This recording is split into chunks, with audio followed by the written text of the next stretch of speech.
जे आपण 1 तास ऐकत आहोत हे जीवन मूल्य असेल, जीवन प्रणाली असेल, तर हे मूल्य सर्वांनी अंगीकारणं गरजेचं आहे. आणि मी जरी गेल्या जवळजवळ म्हसनजोगी वस्तीवर आमच्या महाविद्यालयाचे प्राचार्य आहेत, याच्या अगोदरचे प्राचार्य होते, तर म्हसनजोगी वस्तीवर एका मुलाला संविधान दिलं आणि आमच्या सर्व स्टाफ इथं बऱ्याचपैकी आलेला आहे. तर 7-8 वर्षापूर्वीचा हा प्रसंग आहे. म्हसनजोगी वस्तीवर मला वाटलं की संविधान दिन साजरा करावा.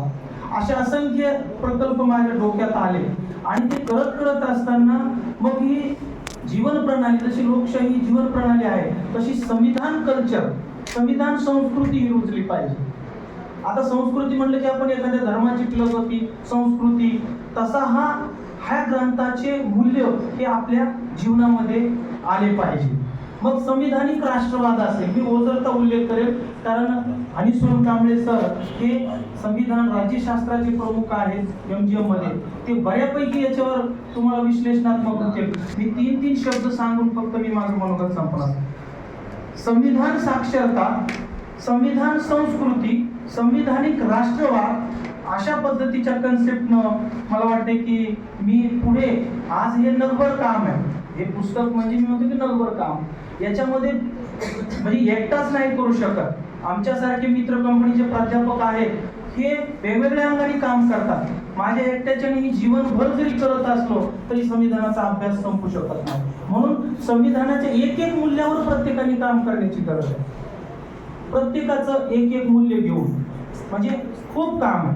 तर मला वाटते की शेवटचे 2 जे महत्वाचे मुद्दे आहेत की मग त्यामध्ये मी सांगितलं की शेवटी काय करायला पाहिजे आपण. हे तर संविधान 1950 पासून अंमल झालं, आज 74 वर्ष झालेत. संविधानाचा अमृत महोत्सव आहे, आझादी का अमृत महोत्सव झाला. मग संविधानाचा अमृत महोत्सव का नाही, आपल्याला प्रश्नचिन्ह पडले पाहिजे. मग या प्रश्नाची उत्तर तुम्हाला आम्हाला करायची. मी फक्त हा उजळता उल्लेख करेन आणि पुढे जाईल. मग या संविधान अमृत महोत्सव हा देश पातळीवर का जाऊ नये, का गेला नाही. मग हे माझं एकट्याने होणार आहे का, तर प्रत्येकाच्या स्त्री पुरुषाच्या मेंदूमध्ये एक विचार रुजवणं गरजेचं आहे आणि तो जीवनभर. इथं मी पहिल्यांदा लक्ष्मण गुंजाळ सरांचं संविधान पुस्तक ते पण रेफरन्सला घेतलेलं आहे, त्या ठिकाणी बसलेले.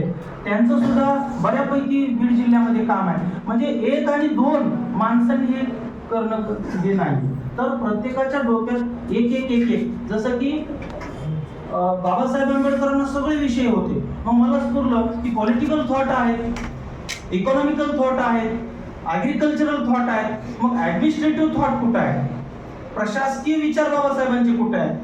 तर माझा लोक प्रशासन विषय आणि बाबासाहेबांचे ॲडमिनिस्ट्रेटिव्ह थॉट. तर राज्यशास्त्रावर बाबासाहेबांचा अभ्यास आहे, समाजशास्त्रावर आहे, प्रशासनावर कुठं आहे का, तर मला एका केरळच्या कलेक्टरचा रेफरन्स भेटला आणि त्यांनी एका पुस्तकावर बाबासाहेबांचे विचार हे एका Indian institute of public administration मध्ये तिथं मांडलेले